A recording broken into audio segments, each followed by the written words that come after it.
5 Live Formula One.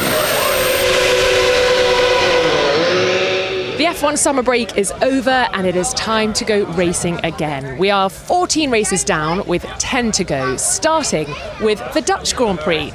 I'm Rosanna Tennant and you find me in a very sunny paddock here in Zandvoort, about 100, 200 metres from the North Sea, and we're nestled in the sand dunes here with Centre Parks just over the way, some holidaymakers nearby, but it's back to work for me and it's back to work for the BBC's F1 correspondent Andrew Benson and the former Formula One driver Jolyon Palmer. Guys, this is nice. I'm sure you were here early, Jolyon, but it was pouring rain earlier. Now we've got beautiful sunshine.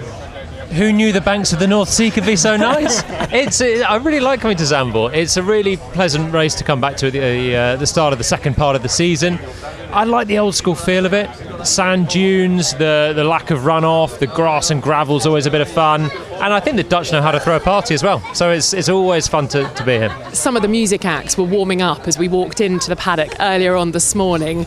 There is a feel-good factor here, a bit of a party atmosphere. Max Verstappen, Andrew, alluded to it earlier on in the press conference, that there's a bit of driving and then there's quite a lot of party atmosphere going on. Yeah, I mean, once the race weekend gets underway, it can be quite an intense experience here. There's like house music playing all day, every day.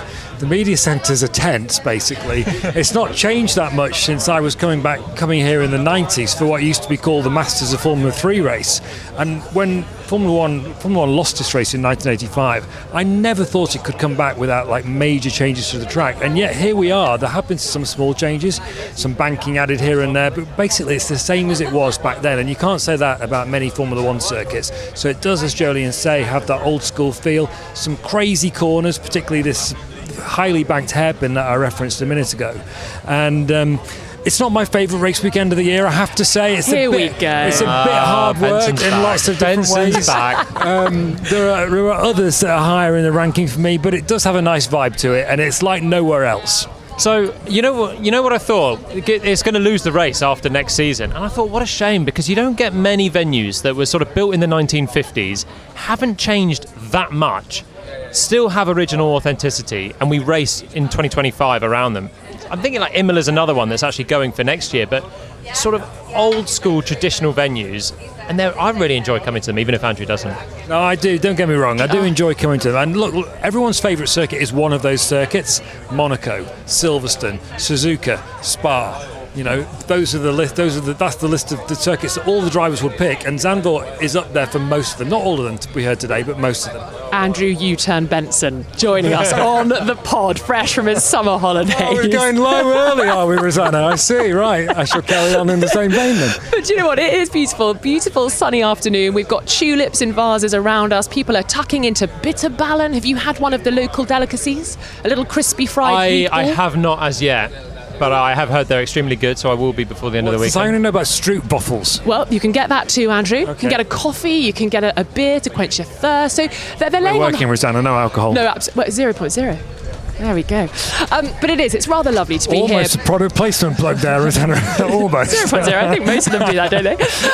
But it is nice to be by the seaside. And look, we are going to have an exciting and entertaining 10 races from now on in. I mean, I don't even have to hard sell that. Surely we are. We've got Oscar Piastri leading his McLaren teammate Lando Norris by 9 points. And it's been close all season long. Yeah, it's a lot of fun to watch. I mean, interesting battles.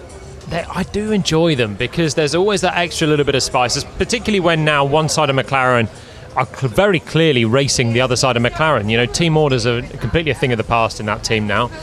They have to work out how they're going to beat each other, which you don't often get within a team. And the two drivers are fundamentally very evenly matched. 9 points is the difference.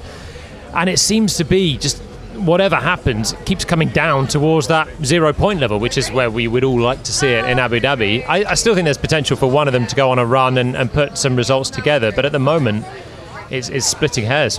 Talking of going on a run, a lot's been made about momentum, and of course it's swung between the drivers. Lando Norris was asked that in the press conference earlier about momentum and how important it is. Do you think that is important with these two battling? And is it momentum? Is it just confidence that they both need? Well, you're sort of paraphrasing Norris there, aren't you? Because he was kind of saying momentum's not important other than it gives you confidence, but it doesn't mean I'm going to win the next race just because I won the last one. I think there's actually a really underlying, interesting theme to this season, and it's fundamentally that Piastri has been the more impressive of the two McLaren drivers. Even if you just look at the last 3 or 4 races, yes, at the moment Piastri's only leading by 9 points, but many people would argue that it should be 37, and if it was 37, then we would be looking at this championship in a very different way. Piastri lost Silverstone controversially because of a penalty that both Jolie and I think he shouldn't have had, and in Hungary he lost it by a sort of strategic throw of the dice from Norris after Norris had made yet another mistake at the start, lost some places, and kind of in looking to pass George Russell, he ended up in a place where he ended up winning the race. And there are others that you can point to as well. So even though Norris has had an upturn in form since McLaren made a tweak to their front suspension around the time of Canada back in June, actually even since then Piastri's been the more underlying impressive driver. So I think it's still Piastri's championship as he still stands to me as the favourite, with Norris with the work to do. Actually, very easily it could be up towards 60 points. If you add in Melbourne, where they both went through the gravel and Piastri lost loads of points and Norris kept his win, it was a good win, but he could have easily ended in tears then. And just small details, even in Imola and Miami, safety cars came out at the wrong time and cost Piastri more than Norris. So I think the fact that Norris is here, only 9 points back, is a great thing for him, because with the form, I completely agree with Andrew, as you know, the two drivers on paper right now, Oscar's definitely been the better driver, the more complete driver. But as the season's going on, I think Lando's eradicated a lot of his early mistakes. He's definitely getting happier in the car. So I just wonder if Oscar might kind of ruin not having a bigger gap right now, because certainly there's a chance for Lando to come back from this. Isn't luck part of it, though, being a racing driver? It's all about circumstance, where you find yourself. And I suppose luck and circumstance can kind of have a symbiotic relationship. Usually it evens out over a season. It's quite rare that you find that it doesn't feel that it's been kind of fair on the luck front. The one that really springs to my mind is 2016, when the reliability skew between Nico Rosberg and Lewis Hamilton was so big that even though Hamilton was definitely the better driver that year, he couldn't recover the failures that he was having in the car enough. But even then he got to the last race in with a chance for the championship. It's not been like that so much with McLaren, but Jolene's right, the luck has swung more Norris's way, and it says a lot about the seasons of the two drivers, that he's still trailing the championship even though the luck has been in his favour, and that's because the mistakes have also been on his side more than Piastri's. Having said that, just one point to make. I think we all probably feel that when everything's perfect for both of them, maybe Norris has a slight sniff of an edge on absolute pace, but what he doesn't have a sniff of an edge on is consistency and solidity. That's what I wonder, if we might get the best of Lando Norris still in the last 10 races. I mean, this circuit has been a good one for him in the past. He won here last year. And I still wonder if he's got maybe slightly the higher ceiling in terms of if he can put those one-lap performances together. Can he just be a little bit quicker than Oscar overall? Maybe Oscar's raised his game, but in the last couple of years we did see that Lando was significantly more consistently ahead. And as he's getting more comfortable in the McLaren this year, has he got the potential to put a run of races together? We really don't know at the moment. It's still so even between them. But if one of them could be Oscar putting the results, but it could definitely still be Lando, can just put sort of 3 or 4 results together on the board, that gap might balloon even before we get to Abu Dhabi. And that's the thing. If the gap starts to get a little bit bigger, you're heading out towards a race win. I mean, the pressure's already going to mount on both of them exponentially as we go towards the climax of the championship. But that's when the pressure skews much more against the one who's trailing, and it gets that much more difficult. And this is what's going to happen now. 10 races is a long way to go. It's 2/3 of what used to be a Formula One season. It's now less than half in the way the calendar's expanded. But they're going to tick by quite quickly, 3 in the next 4 weeks, for example. And if the gap starts to increase, then the driver who is at the back end of that gap, it really starts to get difficult for them. Jolien, I know you made a lot of headlines when you were in your GP2 days, your F1 days, but you've been making headlines and ripples in the paddock this weekend already with big claims, Oscar Piastri's the better driver, the gap could be 60 points between the two of them. And actually all of this got brought up in the press conference earlier on, and Norris was asked about his luck, and this is how he responded. I've certainly had a little bit of luck. I've also been unlucky. but that's life. Like I can't choose those things. You know, I'm lucky that I've been with McLaren for the last 7 years. I could not be with McLaren as well for the last 5 years. So, you know, I've made also good decisions. I like to believe and back myself that I made good decisions along the way and good decisions this year. I've improved as a driver this year. I've had a car which I found a lot trickier to drive. Just as much as everyone complains when they have a car that doesn't suit them or doesn't drive as well as what they would like. I had that a little bit at the beginning and made some good steps forward to come back and have some good races. I would not have won in Budapest if I didn't improve on those myself, and that was not luck. That's hard work. That's a lot of dedication with my engineers and my team, both at the track and away from it. Yeah, I would say I have had a little bit of luck here and there. Like everyone needs a little bit in their life. But so has probably every other driver at some races here and there. But I've also made good decisions. I've kept myself out of trouble, stuck by the rules. You know, all of these things are part of being a racing driver. And at times they gave me points. So that's also down to me doing a good job at times. That was Lando Norris responding to Jolyon Palmer's claim that he's had quite a lot of luck on his side in the first part of the season. And Jolyon, any response from you there?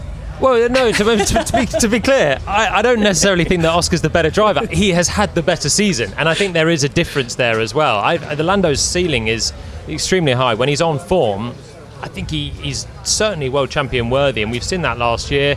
He's dealing with pressure, I think, much better recently as well, how he soaked up the end of the race in Budapest. So I wouldn't blanketly say Piastri's the better driver than Norris, but just on form, I think he is. But you know, as Andrew says, luck goes around both ways. We've still got 10 races to go, and I think more. You know, Oscar's been a bit unlucky to be getting some of the races taken away, more than saying, you know, Lando's been super lucky. I think Oscar's probably had bad luck. Well, at the moment, the gap between Oscar Piastri and Lando Norris, as I mentioned, is 9 points. So 284 points for the Australian driver and 275 points for the British driver.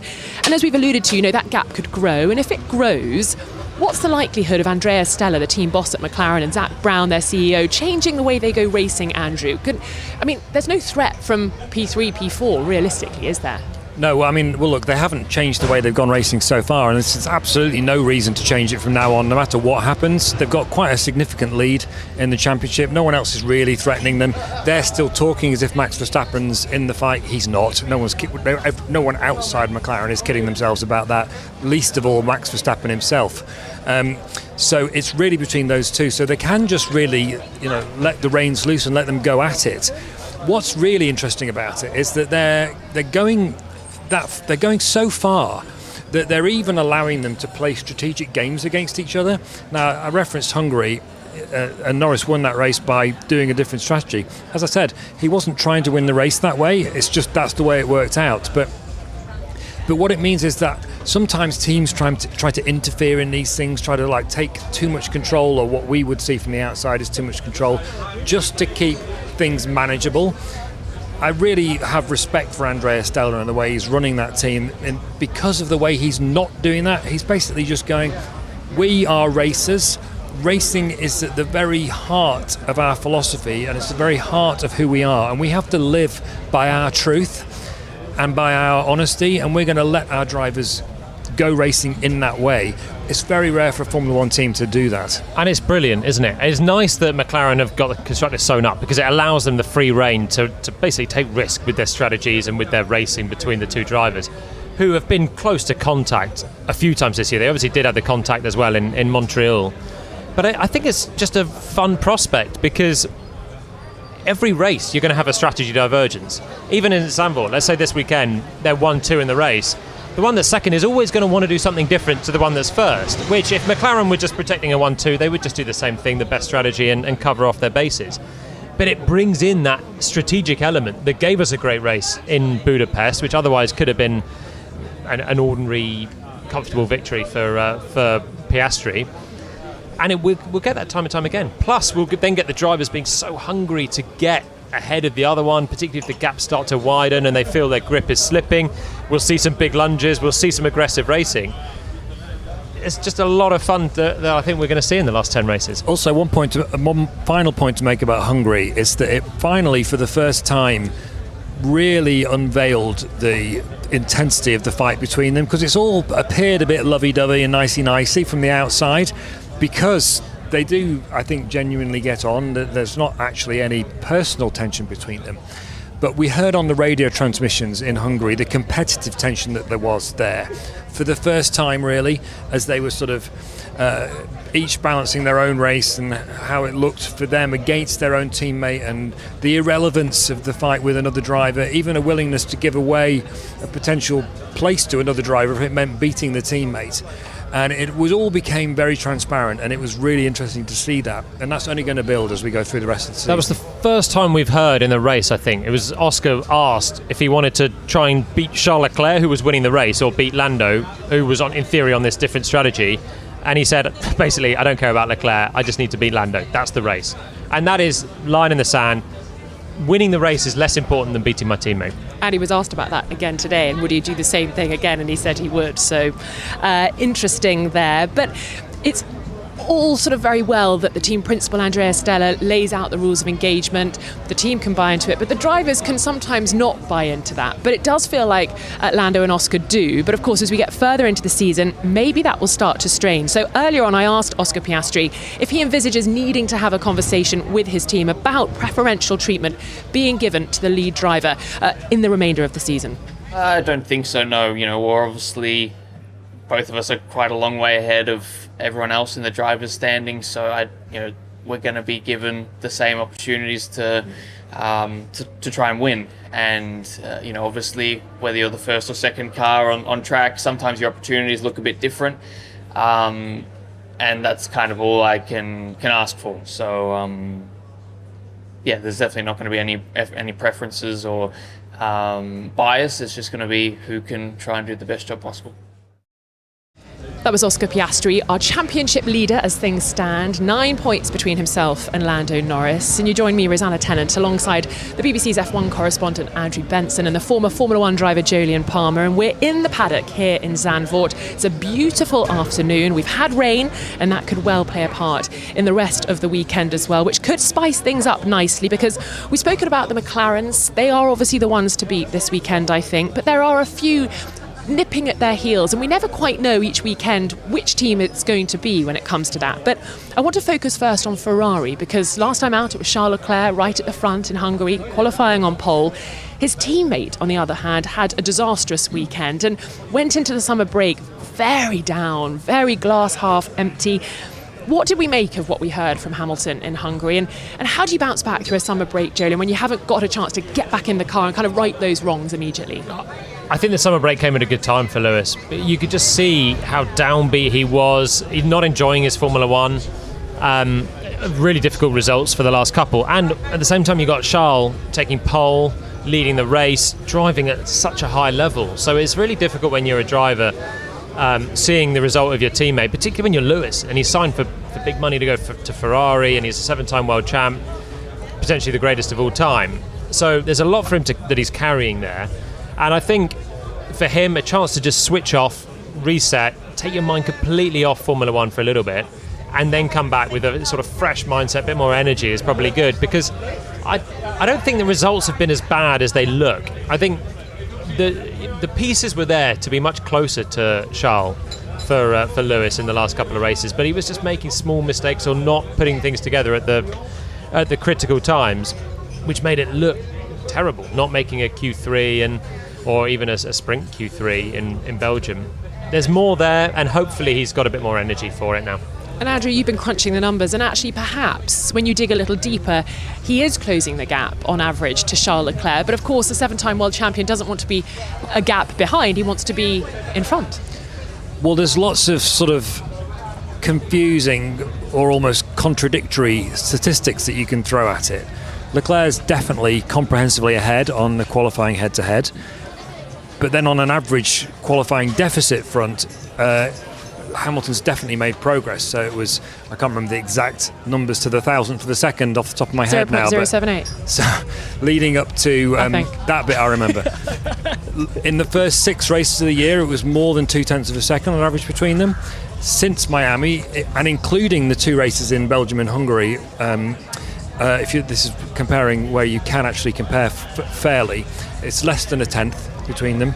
Obviously, Hamilton wants to be ahead of his teammate, not behind him, but Charles Leclerc is arguably the fastest driver over one lap in the world at the moment. So that's no shame, only 14 races into his career, with a new team, with a car that doesn't behave in the way that he's expecting. That's one of the key things. The Ferrari's behaviour under braking is very different from what Hamilton likes and is used to with Mercedes.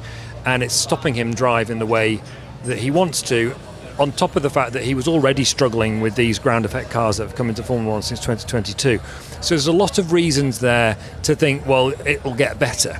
On the other hand, what I would say is that Hamilton's been famous for his adaptability throughout his Formula 1 career, and yet that adaptability has apparently gone, or at least he's not able to adapt so much that he's able to make the differences that he used to before these cars came along.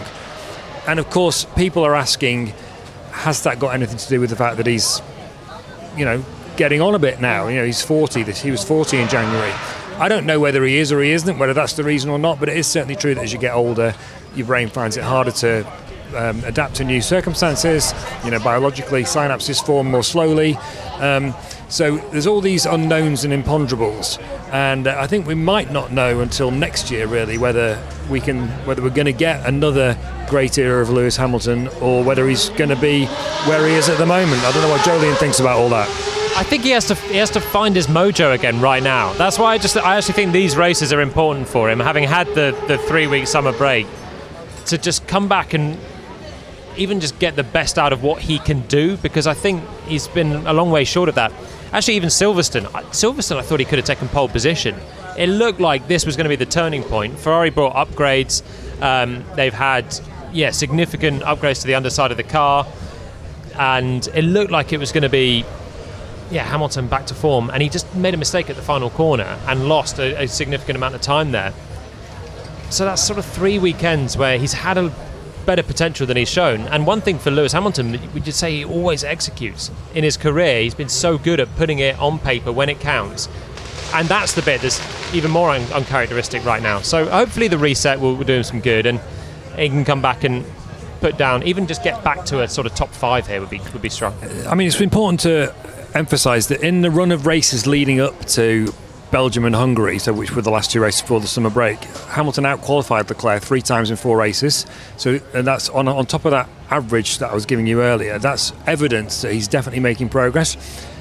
But then he made some sort of uncharacteristic mistakes in qualifying in Spa. When have you ever seen him before get a track limits thing wrong in Q1 and not qualify as a result, like he did in Spain? And I think one of the questions that I don't know the answer to, but people are asking, it feels like, where's the magic gone? Hamilton produced magic on a regular basis all the way through his career, but it hasn't really been happening for the last 18 months or so. And I don't know why, and I'm not sure he knows why either. That's the other thing. Last year, he was already struggling, wasn't he? And it seemed like it was probably because his heart was out of Mercedes. He was already agreed to sign for Ferrari, and you thought, okay, fair dues. He's been at Mercedes a long time. They're not competitive. Maybe he's just, fallen out a little bit of love with the team and the sport and finding that last 1% of performance. But it has carried on into this year. That's George Russell and Charles Leclerc that have been ahead of him. Top drivers, young, hungry, leading their teams. 2023, Hamilton was brilliant. People forget that. That's why he signed for Ferrari. It wasn't that long ago that he was able to put in the results. So can he find it again? And I mean, we just don't know. Of course, there was that glimmer of hope earlier on in the season when he took the sprint victory in China, but since then it has been a difficult season for Hamilton, his first season with Ferrari. Let's hear how he is approaching the rest of the season following the summer break. Right now it's just about calming some things down and just focusing on getting back to enjoying my job. I love this sport. I always have. That's why I got into it, and gonna kind of drown out all the noise and just get back to, this is a great restart moment for us. So Before the summer break, your comments, I think, worried quite a lot of people. They were very at odds with your Still I Rise mantra. So I just wondered over the summer break who you've worked with to try and flip the script, sort of see the glass half full rather than half empty. And what is it that's making you doubt yourself? Well, firstly, I mean, in the heat of the moment, that can happen to anyone. And it's obviously not truly how I feel. I haven't worked with anyone during this break. I've just been with family, been with my niece and nephew, with Roscoe, and it's been great. I've enjoyed being away and being able to unplug, and then just bring myself back to my core. That's how I've always done it, with lots of meditation and just finding gratitude in every single day and realigning yourself to your core beliefs. They've always been there, and I will use those moving forwards. That was Sir Lewis Hamilton speaking a little earlier on. A big weekend for him, a bit of a reset now as we get into the final 10 races of the season. And Andrew, you've done a fantastic piece looking at the season so far and his time with Ferrari so far. Well, thank you. Well, that's okay. I read it and thoroughly enjoyed it. I think you will too. You can find that on the BBC Sport website. So let's look at some other strugglers, in inverted commas, looking to improve for the second half of the season. And I'm going to put Max Verstappen and Red Bull into that category. Of course, we're on his home soil. The Orange Army will be out in force, but perhaps the support is wavering a touch here. I'm not sure, but they're not going to see Max Verstappen definitely take the win. So I'm expecting the crowd to be a little lacklustre, Jolien. Are you? Oh, they seem pretty good in the pit lane just just earlier on. They like to party and they like one guy to win the race. That's for sure. That is Max still. I think if he's going to do it, he's going to have to drive one of his best ever races, because the performance of the Red Bull is falling away. Budapest was really bad for them, trying to understand the low speed performance. There's plenty of low speed corners here. It's high downforce. The Red Bull car seems better when it's trimmed out on downforce, which is your Spas, your Silverstones. So on paper, tough one for Max, but who knows at Zandvoort. We are by the seaside. The weather fronts can roll in, Andrew. Could weather play a part? Could that bring Red Bull and Max Verstappen into it? Well, I'm not a weatherman, but it does look from the weather forecast as I'm a weather if girl. it's going to rain quite a lot all the way through this weekend. I'm not going to predict when, but the thing is, though, and one of the most interesting things about this season for me has been that rain would normally be the situation that Verstappen comes to the fore in. Think of Brazil, which was last year when he won from 17th on the grid, one of the all-time greatest drives. Just stupendous. He's not looked the same driver in the rain, and that's because of the superiority of the McLaren car on its tyres. Obviously in the rain you use treaded tyres, and you have to do a number of laps on them, and they overheat quite quickly. Even this is the intermediate tyres, which everyone races on in the wet. They overheat quite quickly as the track's in those sorts of conditions. As a consequence of that, if your car is able to keep the tyres temperature under control, you go faster for longer, and that's what McLaren have been doing. So they've even been able to neutralise Verstappen's genius in the wet this year, McLaren. So I think even if it rains on Sunday, you wouldn't expect Verstappen to win the race. But it will, if it did, it would liven the race up in a whole load of other ways. And there are other drivers who could potentially come to the fore in the wet, of course, and we all know who they are. Well, let's hear from the home hero then, Max Verstappen, who's been speaking with Tom Clarkson about his hopes for the weekend and the incredible party atmosphere there is here in Zandvoort. He brings a smile on my face, when I'm driving, or even driving out of the pit box. So seeing that amount of orange always is very special. And for sure, it is quite a bit of it's not only about the driving. It's quite a bit of a party going on. Those 3 days. So. Unfortunately not for me. They always seem to have a great time, and I think that's also very important when you come to a Grand Prix. You have an incredible record here at Zandvoort. You've had those 3 wins, the P2 last year.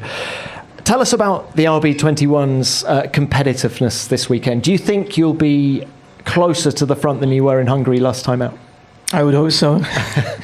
That was not a great weekend for us. So, I hope that we can be closer. I don't think this is going to be our best track in the remainder of the calendar. But then again, there might be some weather coming in as well. So that always creates a bit of chaos, So just need to see what happens. That was Max Verstappen speaking a little earlier on with Tom Clarkson, and he is third in the standings, but some way off, as we mentioned earlier, almost 100 points between him and second place driver Lando Norris at the moment. So work to do for Red Bull as they head towards 2026 and that new rule change as well. And of course, Lauren Mecky's still really getting up to speed with his new role as team principal at Red Bull. So lots to watch out for them.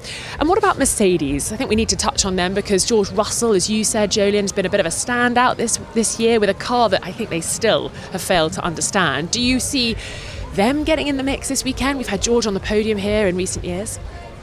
Yeah, I think they've got a chance as much as they ever have a chance. You know, they just don't know if they've got a chance themselves, really. It's one week they're competitive, the next they're not. I don't think they're going to be a match for McLaren, but they certainly could be back on the podium. I think Russell's been fantastic this year. He seems to be extracting everything from it, even when they look like they're not in the mix. He'll get the Mercedes amazingly close in the end of Q3 and fight for some podiums, as he did last time out. So Russell could be on the podium, definitely. I think Antonelli's going to be arguably the bigger story there, whether he can find the form, and that's what they need to get back up into second ahead of Ferrari. Yeah, and that's not just this weekend, of course. Kimi Antonelli needs to find form for the rest of the season to sort of prove himself, and we had such fanfare with his signing for Mercedes. Just on George Russell, Andrew, any Russells of a contract when it comes to George? No, he was quite clear in Hungary, the last race, that he was going to spend the summer break breaking, having a break. But it's also quite clear from what he was saying today, George Russell, that they have had some talks since they reconvened for work on Monday. I think it's only a matter of time before they sign him to a new contract. What we don't know is how long that contract will be, for example, and what the stipulations in it are. He said in Hungary that he wanted to spend some time thinking about the relationship that they have contractually, because as he was saying at the time, he doesn't have a lot of power in it because they manage him and they also employ him. So it's a little bit different from a driver with an external manager trying to negotiate with a team. And I asked him specifically about that today, and he was saying he has come to some conclusions. So he will be a Mercedes driver next year. There's no question about that. He's got power now, though, hasn't he? Because Verstappen's not coming. Well, except that what happens next year if the Red Bull's rubbish? Yeah.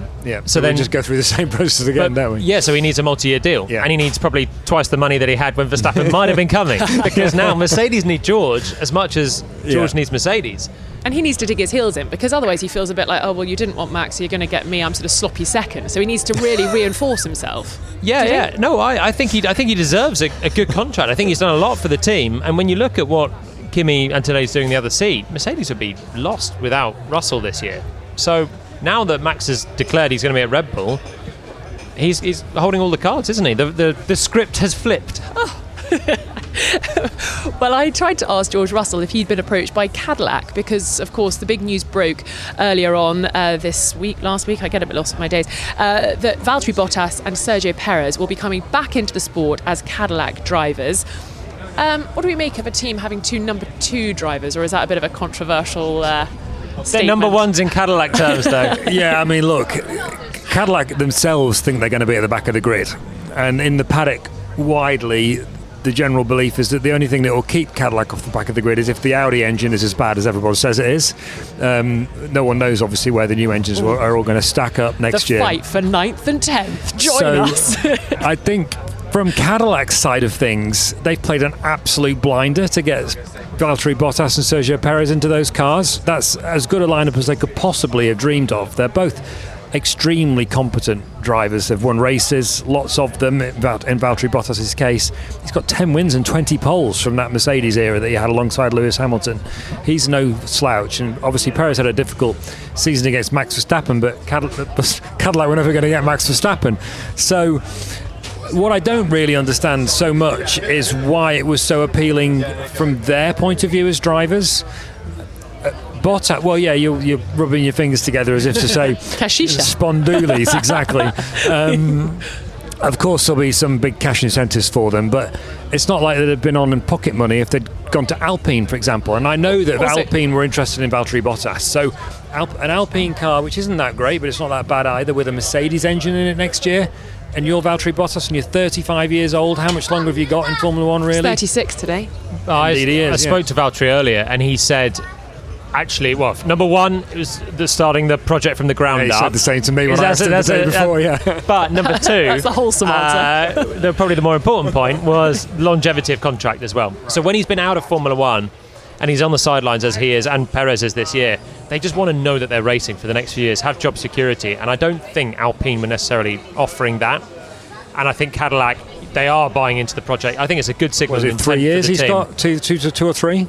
Yeah. Certainly more than one. And probably it is, yeah. It's 2 or 3 years. And he knows that the team need him and he can really put all his weight behind them rather than feel like he's always looking over his shoulder at Alpine, for example. So silly season has sort of started. Do we think people like... Sort of finished, hasn't it? Well, no, because Franco Colapinto is probably breathing a sigh of relief that Valtteri and Sergio are now tied up. I think if he is, he's a very foolish boy. I don't think he's keeping the Alpine drive. But you mentioned Valtteri was of interest to Alpine. Where are the other seats that you're kind of focusing on at the moment? Well, the second Alpine seat is the most interesting one. The Audi drivers are locked in, as far as I understand it. That's Nico Hülkenberg and Gabriel Bortoleto, and good for them because Hülkenberg finally broke his podium drought this year, and Bortoleto's looked like he's got a lot of promise. Haas is locked in with their two drivers, Ollie Behrman and Esteban Ocon, on at least 2-year contracts. So there's not a lot of interest. It surrounds Red Bull, as usual. Who's going to be in the second Red Bull? And that second Alpine seat, fundamentally. And from outside Formula One, there's an Irish driver called Alex Dunn, who's doing very well in Formula 2. He's contracted to McLaren. I wouldn't be surprised if he finds himself a seat somewhere on the grid next year because he's shown a lot of promise. What about Arvid Lindblad? I mean, that's then moving into the Red Bull world. We're now in the Red Bull frame, so I would expect probably... who's in the second Red Bull at the moment? Oh, Yuki Tsunoda. That's right. We'll keep that one in the edit. You sound for sure. like Christian Horner. Yeah, exactly. God, don't say that. He will not like that analogy. I can tell you that for sure. So Yuki Tsunoda, I don't think is going to keep his job. So I think, or I suspect, the most likely scenario is that Hadjar will get promoted from the Racing Bulls team to Red Bull. Arvin Lindblad will come up from Formula 2. He's a Red Bull contracted junior driver into one of the Racing Bulls seats. And then they've got a decision to make about Liam Lawson and whether they keep him or not. I don't know that's what's going to happen, but it looks like that's probably it. What's confusing the picture, I think, for Red Bull probably at the moment, Jolien, is that after Hadjar had a very impressive start to the season and Lawson got dropped by Red Bull back to the junior team after 2 races, actually in the last few races Lawson's really started to up his game and started to beat Hadjar in the races at least, and in some qualifying sessions. So that's going to complicate things for Red Bull as they make that decision. Neither of them really want to be in the Red Bull either. Lawson's been dropped by them after just 2 races this year. Hadjar's still a rookie and has seen that they're chewing up all the other drivers that go up alongside Max Verstappen. Honestly, it wouldn't shock me if Tsunoda stays. Laura Mekias likes him. They worked together before with Racing Bulls, the B team, and he seems to have had a little bit more progress again the last couple of races in comparison to Max. So if he can just find a semblance of form in the last 10 races, I could see that they'd just keep Tsunoda for a little bit of continuity into the new rules.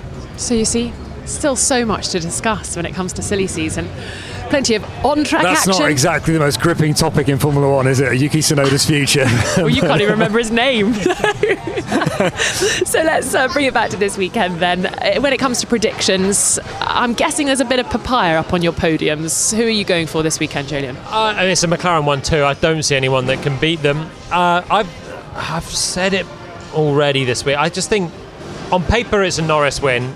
But when that's been the case so far this year, it's usually been a Piastri win. He seems to have overturned his deficit circuit. So I'm going to go Piastri, Norris and Verstappen.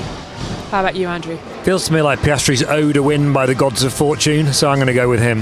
There's a lot of luck knocking around, isn't there, this season?